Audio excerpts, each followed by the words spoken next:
Newmont, because then we are also contributing, we are also communicating to the international community and the investment community that Ghana is really not, a safe mining jurisdiction. And so if you invest here, you're likely to, pack up and go because your security cannot be guaranteed. So this actually goes beyond just Newmont and looks at the entire, proposition that we make as a country, as being a destination for. So the act there by the IRIT youth is not accepted, but then the reason for the clashes is not known, and that the police has commenced investigations. But we think that as the investigations is ongoing, we should come out with the report or the findings very early, because like the management of Newmont, I have 4 mines, is stating that it's traumatizing the families that reside in these homes where the attacks were done. Yeah, I mean, Philip, company community conflict in mining is not a new phenomenon in this country. And over the years, it has affected productivity, it has affected contributions towards social development of these communities where the mines operate. And of course, it affects the reputation of the company. So it's not new in the country.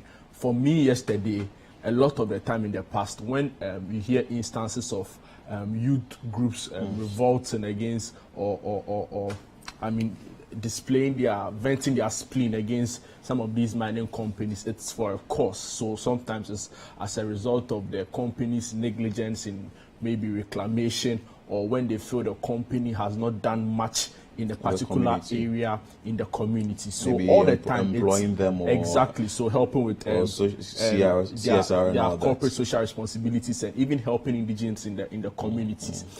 So all the time, or in the past, usually it's been for a cause or a reason, sometimes justified, sometimes not justified. But I mean, hey, but this time around for me was quite disturbing that it happened just on the spur of the moment, with no reasons whatsoever as at now. I mean, some 24 hours into these senseless clashes. Senseless because then again, we still don't even know why this youth group went on a rampage, and for me, that's a problem. So it was good hearing that the police has come on and are acting swiftly on this particular issue. I mean, you can sort of guess why some of these youth groups would go on some of these things, but like I'm saying, it's not justified. We have local traditional leadership, we have municipal assemblies who are there to listen to concerns and even agitations. So I don't understand why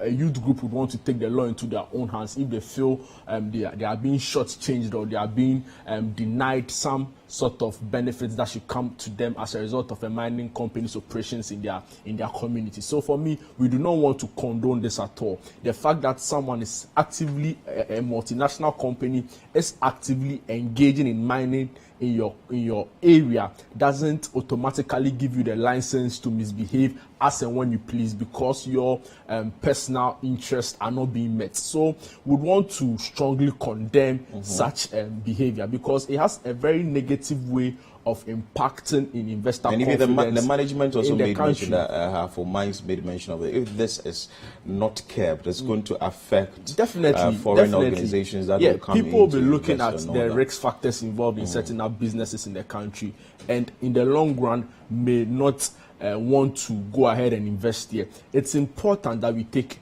local content in this country seriously. It's important that we make sure that multinationals especially commit towards effective CSR, not just for public gimmicks, but for the benefit of the communities. That is imperative. The government must see to it. But I'm not sure, or I don't subscribe to residents taking the law into their own hands, taking on the police actively, pelting stones, holding or using all sorts of missiles, and even some locally manufactured weapons like that. We heard in the report that they attacked homes. I mean, if you have a beef really with a multinational company, you have some issues with a multinational company, how does that now resort to you ransacking them? It's criminal. So you go, they ransack the homes, they just loot everything there in the name of protesting. No, that is stealing. So you don't have to condone it in any way. But also, I mean, like I said in my initial remarks, it's been quite a common phenomenon, and would want to urge academia, researchers to come on board and let's really analyze the situation, and let's have probably a stakeholder engagement on it. Is it a case whereby maybe multinational companies are not doing much for their respective communities, and for which reason people feel agitated about their continuous operations, or maybe these residents just can't be satisfied enough, no matter the level of investment that goes on in the area. But the truth of the matter, I mean, look at our cocoa, for instance, the roads that lead to our cocoa farms. So all of these conversations needed to be had, and hopefully we reach a proper logical conclusion on this matter. But I hope the state takes up an active interest in this issue. Exactly, for which the police has also begun investigations into the issue. Well, the clashes between the irate youth of Kenyasi and also the formed police unit manning the Newmont Ahafo mines. Let's take you to the central region now. And an 85-year-old Beatrice Crinsel has been found dead on her farm at Assin Breku. A very sad story. Let's bring you that video. An 85-year-old woman, Beatrice Crinsel, has been found dead on her farm at Assin Breku in the Assin North district of the Central Region. Her death is a sixth in the series of deaths that have been recorded in similar circumstances in the area. Residents want security officials to take immediate steps to deal with the matter. Central Regional correspondent Calvin Stetter has more. The naked and lifeless body of Beatrice Crinsel was discovered in her farm after a search was mounted. According to family members, there were signs of strangulation and condo had been inserted into her private part. A pair of scissors was also found close to her lifeless body. Family members of the deceased, who could not hide their pain, want the incident thoroughly investigated and the perpetrators punished. Yawada enyumre was an adjuna bobese 8:15. And our friends say, "Oh, sister, you baby are all." Carrier chain on the buy, na in your woman temper can say, or crown say, or quit room. Mam society and your ma, Fenipa bear fights or moon could jam in quit room when I am cooked. Your quayin, it's my ye hono. Yes, I buy if a catch a police form. Say, I call for what my ye hono, but I couldn't ensue our decor ya. A foom or no more do I Bruba Wokudia, Ewo. Into a bass, no police for the my quiet fee. If I am feeling on my a dom, ye the coffee shade, ye coffee shade, ye coto say, oh, at the hall. Me who send the corner, ahono, ten, the new so ahono. Na, fancy, omode, habain so, a shed. Cream, ye dying. A dying. Ukasa se wo banji fu bi mpona wo kuma kwa kutua ba eden so anyi obi anka ho na se wonko akwa wonko sa me bi nti ekura yi mu die eden yesra bambo kase wo kura yi mu. 63-year-old Ama Bedua, who is a sister to the deceased, was also murdered in similar fashion. But according to a member of the family, Chei Bafo, the family is yet to be provided with information following police investigations. Obega, how okro. Uncle Durufi, your coba pretty for money. To champa, acquire no Mako Puno, I did not to meet a merchanity, a kind of mum you. Pretty for some more investigating you to shame up to now and Tomochi. Now, Fiaqua better to a for us last day, Masako community for. Oh, while you're correct, I can't that way. If you crack a police station, the police for the union and answer me. I know no. Open police commander could I just walk up press. I have to turn your district. Where can I mention? For these Okada riders, they are alarmed by the growing number of such incidents in the Assin North area. They say the development is causing fear. First, maybe we know we want more friend baby. I mean, no me call. But it's CIA, no. Oh, friend me, I mean, no pay than Semeba. Because Obano, the offer on Unim, the Adjunibia, Adjunio walk. Woodamuho. In the first, in the sense that young Yama, when he's going to be free, a grammar school, how. But I'm a cream away, Hoopa, and Momoy. There have been 5 similar incidents that have occurred in the area. The victims are mostly aged women who are killed on their way home or whilst on their farm. At a community forum, residents called on the government to improve security in the area. Community members say the number of police personnel stationed in the district capital, Assin Breku, is woefully inadequate, as only 3 officers are stationed in town. As a concerned youth or concerned citizens of Assin Breku, and we are rising up now to the challenge. I and my executives, we need to come together and then come to arrest the situation. We need a community watchdog. We need to form a group, maybe a youth wing, that will move day and night, and then patrol our areas. Another point we also suggest and recommended to the chiefs is that, yes, they must implement some bylaws, and this can be done. You are just a single person, you cannot go to farm. DSP Moses Osakuno admits the district command is under-resourced, but insists it is poised to ensure the safety of residents. He, however, admonished residents of Assin North to cooperate with the police and provide accurate information. Don't leave the job alone for the police. Police work only basis on the information. Even though I can say, regional commander, we need, yes, we complain, but they'll tell you the whole country, inadequacy, you understand? So they will promise you, when we get the men, we share it accordingly. So we are also waiting patiently that the region or the division will answer our prayers, that they will also give us some people to boost our morale here and even to augment to the strength of the people. But the most is the community must be with the police, share information with us. I think we can do it. DCE for the area, Charles Ohene Ando, pledged to support the police to discharge their duties successfully, but says the District Security Council has put in place measures to curb the development and unmask the faces behind the deaths. You're talking about the number, it is very key, but all efforts are being done to just increase the number of police personnel that we have in the district. So we are doing our best as a district, dissect. The important thing they also have to do is to check their own personal, because we've been mentioning it. I mean, any time when we meet them, we say, don't go to farm alone. All these things that are happening. Okay, the first one who was murdered, I mean, the head was cut off, and then the second one, they went to farm alone. If they were to be accompanied by somebody, this thing wouldn't have happened. So as much as we're trying to increase the police personnel here and also resource them, they also have to take that into consideration.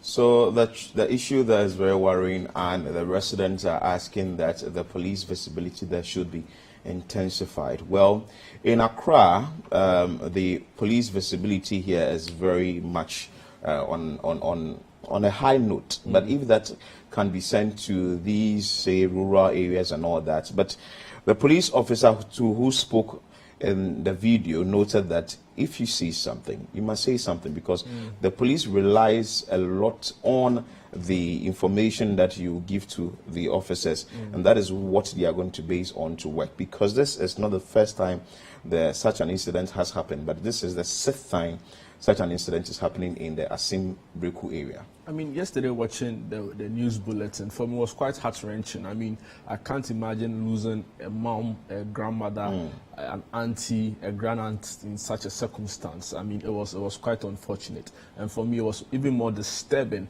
that you understand that it's quite common a phenomenon in the area. So for me, something is clearly off. And listening to some of the opinion leaders who were interviewed in the report make a case for the formation of a youth group who act as watchdogs really in the community, so that they are able to be on high alert against some of these things. It's probably a call that we must heed to. But that notwithstanding, you can never substitute that for effective policing in the country. And that is why every time when issues of policing come up, we say, oh, we see the police in Accra wearing their nice, shiny vest reflectors on the streets, riding fancy motorbikes and all of that. It's not really enough.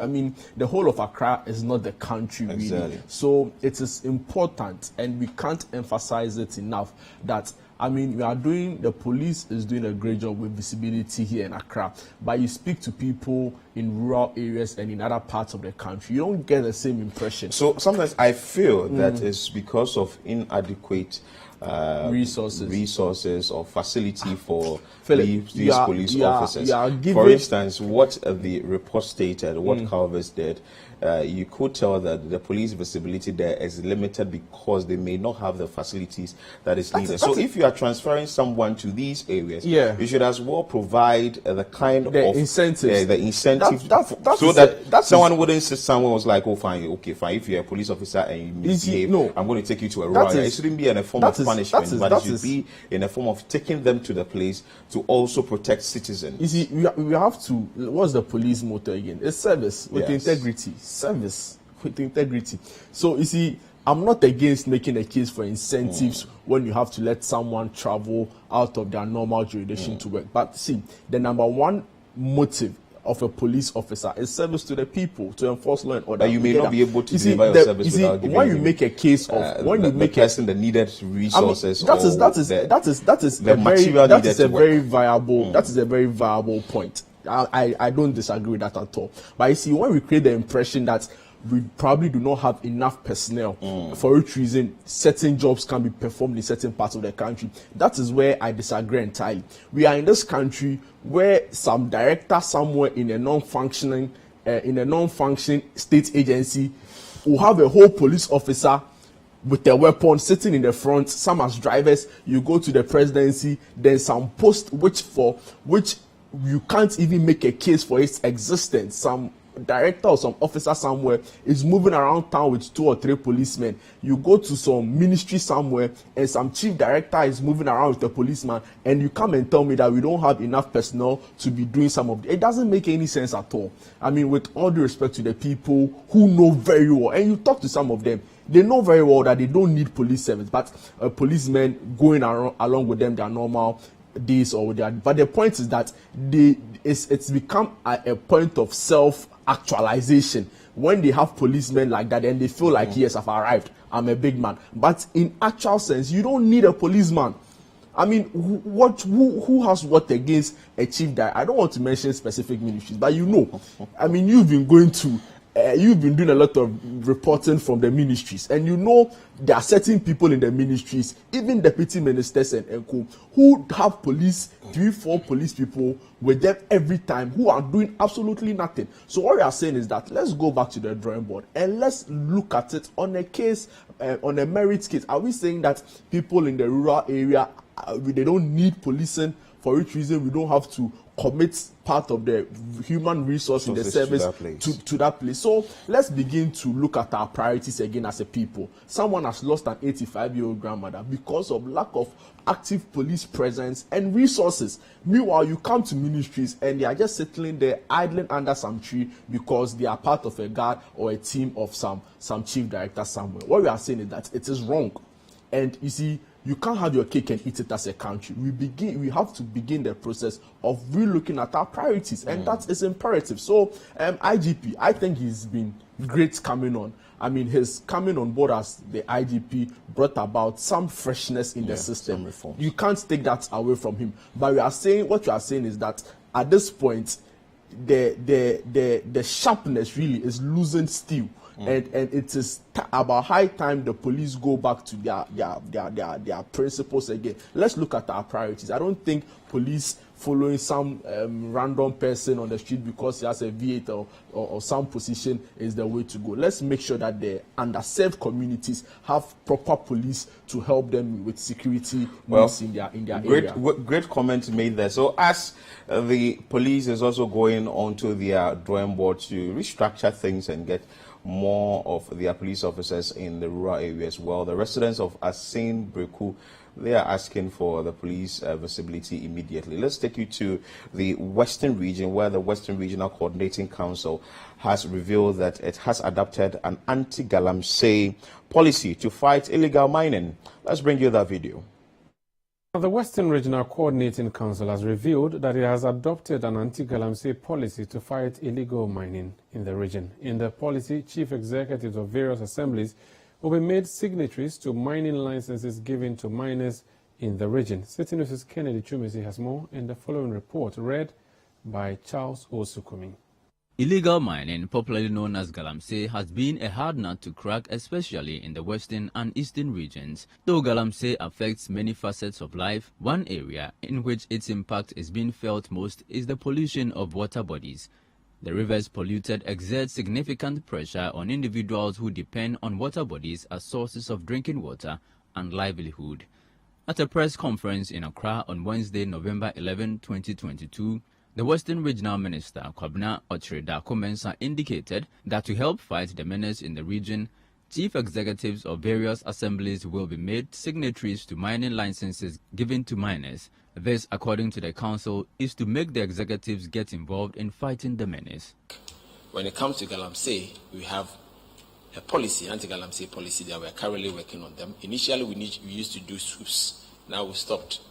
We are now doing arrests, because that's the only way we can stop people from mining on the river bodies and then in the forest. Currently, we are also getting our chief executives to be signatories to the mining licenses that are being issued. In fact, the president has agreed with all chief executives in Ghana, and they are now signing part. So they know those who have been given license to mine and those who have not been given licenses to mine.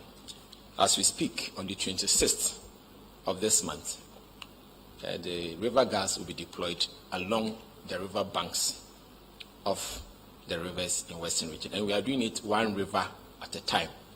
We don't want them to be going around just chasing from one place to the other. They are going to be stationary, like police posts along the rivers, and we've chosen 2 rivers in the Western Region for now. The first one is Ankobra, which traverses Western Region and Western North only, so we can manage it. And then the second one is the Bossa one. According to the council, the action forms part of the adoption of an anti-galamsey policy. However, reacting to allegations that some district chief executives are involved in illegal mining, the minister described them as false and assured of stringent measures taken against such recalcitrant authorities if caught. If government needs excavators, government will buy excavators to do their work. Those who are buying excavators to do galamsey, I believe that Ghanaians have to support us to destroy it. Because if you are saying big men are behind galamsey, then big men are buying excavators. So let's buy the excavators so that they don't destroy our forests. And we need the media in your conscience to support government to destroy these excavators that are destroying our lands. But I want to assure Ghanaians and the people of Western Region, I won't get involved in this business of galamsey, because I do believe that mining, if it has to be done, it has to be done properly. If I get any of my DCE involved, I won't blink an eye in recommending him for sacking. And if the president also sees that I'm doing it, he should sack me. I believe the right thing has to be done. On sanitation, the regional minister revealed that it will soon roll out a digital billing system known as e-tanker system to help fight sanitation challenges in. So it's good news that the MMDAs will be made signatories to the license or the mining license, and this I think should have been done long ago, because if you are having someone mine in your municipality or your jurisdiction or your district, you should have some form of an authority over the person. Whatever license is required for the person to work with, you have to append your signature, and that should have happened long ago, in the sense that that is going to give you the right to monitor whatever the person is doing, and you also have the right to revoke the license as and when you think what the person is doing isn't right. I mean, I agree with you. And also, what should have happened long ago is the Western Regional Minister coming out to speak on accusations and allegations leveled against him with regards to his involvement in illegal mining. So for me, it was great that he came out to deny his involvement. You will recall in the media that some time ago, some rumors were rife about a certain regional minister whose driver had bolted away with galamsey money. And out of nowhere, no names were mentioned as to who this regional minister could be. But out of nowhere, we saw a huge disclaimer coming from him. So, I mean, it created some sort of perception. You can't take that away from him. And I've always been looking forward to a time where he comes out publicly to really address these rumors and allegations and put it to rest once and for all, especially at a time when the chief of staff in a memo to all government appointees mentioned categorically that appointees should come out within 24 hours to respond to all corruption-related accusations against them. So I'll be looking forward to the regional minister speaking on that particular one. Yesterday, I afforded him the opportunity at the information ministry's meet the press and briefings, and it was quite clear that if he's found to be part of it, the president should sack him. So I hope this puts to rest the issues surrounding he being involved in illegal mining. Yeah. What I also wanted to hear more is what his ministry or the regional ministry is doing to ensure that they curb Galamsey. I mean, he came out with some work they are doing to rectify the problem, but I was hoping to hear more. So, I mean, you won't take that away from him. With time, we'll see whether this intervention is put together, will begin to bear fruit. But for me, the highlight from yesterday's press briefing was about his personal involvement in Galamsey.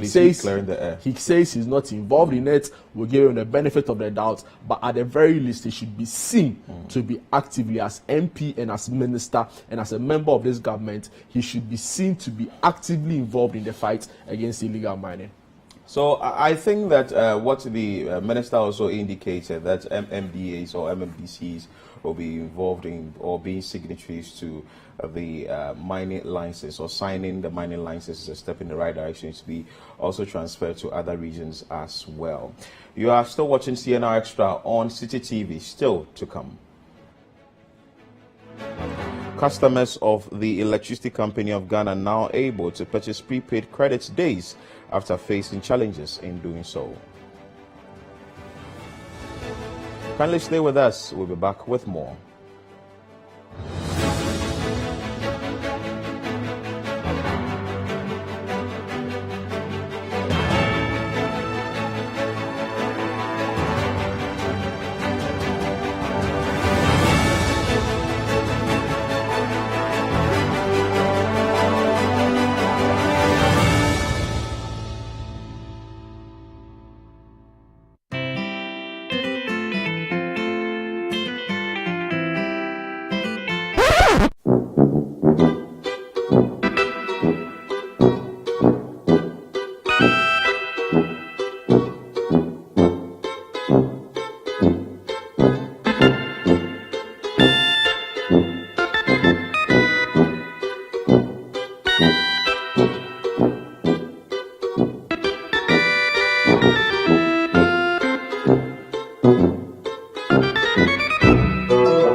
Plus is a fully skimmed evaporated milk. Creamy Plus is available in a shop near you. This message has been vetted and approved by the FDA.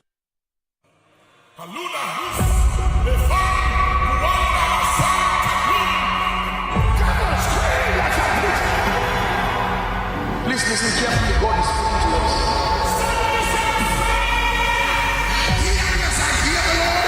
It's that time again. Impact 2022. Today, we block the delays. We override the delays. We will celebrate the victory and the triumph. Put down, cancel every delay tactics of the enemy on the account of the blood of Jesus. Ministering Apostle Joshua Selman.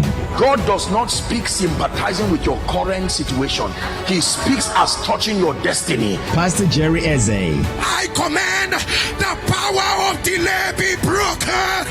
Let your amen thunder louder. Reverend Eastwood Anaba.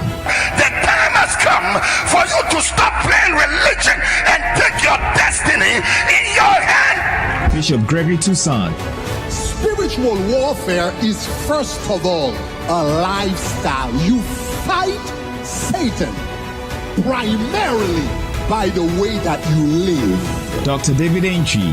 Apostle Francina Norman, Prophet Victor Kusibuating, Prophet Ajiman Prempe. Introducing Minister Jonathan Rubain. 8 days and 8 nights of power and impact, including a prayer breakfast on Saturday, December 3rd at the Prayer Mountain with Apostle Joshua Selman. Visit linktr.ee/actionch for transportation, registration, and prayer breakfast tickets. Impact 2022, Bridging the Gap.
Many thanks for joining us on CNR Extra on City TV.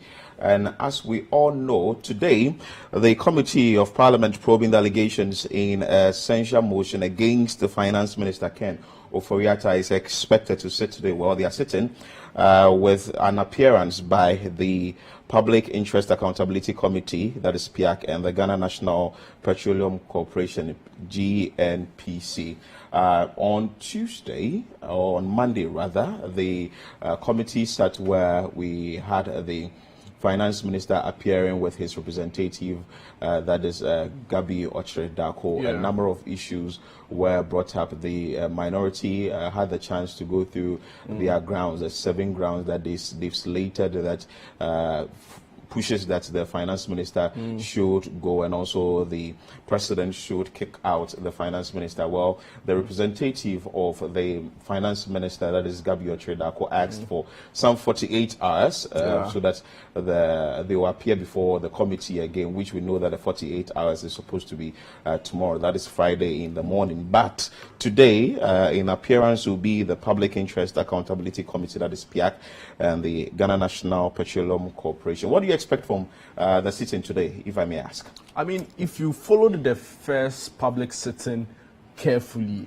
one of the issues that came up strongly from the minister's camp through his legal representative, Gabi Ochre-Darko, was the fact that the supporting documents used by the minority in their 7 grounds for the removal of the minister did not have enough corresponding or supporting documents to back some of the claims they were making. So I recall in one breath the legal representative for the minister, Mr. Ochre-Darko, saying that, see, if you go through the ground, that was, I think, ground 4, well, that was talking about misreporting of economic data to Parliament. I mean, if you go through that particular ground and the supporting documents they used, you realize that a certain PIAC report was mentioned as a reference document, but in his defense, the minority leader or proponent for the motion came out to say that he had paraphrased part of that report from the PIAC newsletter. So issues of documents came up strongly. So hopefully we get that clarity in today's sitting. Exactly. So let's cross over to Parliament, where the sitting has commenced, and in appearance, as I stated earlier, the Public Interest Accountability Committee and also the GNPC are before the committee. Because I didn't have a car. Since when did that become news? I would have thought that clearly somebody, funny enough, my colleague here, Sami, was clear in his mind. He said to me, I bet you they will pick up this and make a story out of it. Look at him nodding his head. He said, yeah, because he said it. I said to him, Sami, why would they do that? He said, I know they will do it. And that's unfair. When I had gone out there and told the whole world that I buy fuel and we do this, I made that comment and it's all over the place. Joy was, well, the Kenyan said this the last time. Today he said that which is with Darcy or he doesn't. That wasn't that bad. But the other papers and the other ones are making a emphatic statement that he says he doesn't buy. Well, let's get it on record. Members of Parliament buy fuel. We don't have any coupons, we don't have rebates, we don't have anything. We're suffering the same way every Ghanaian is suffering. It's put on record many times. We all know what is going on.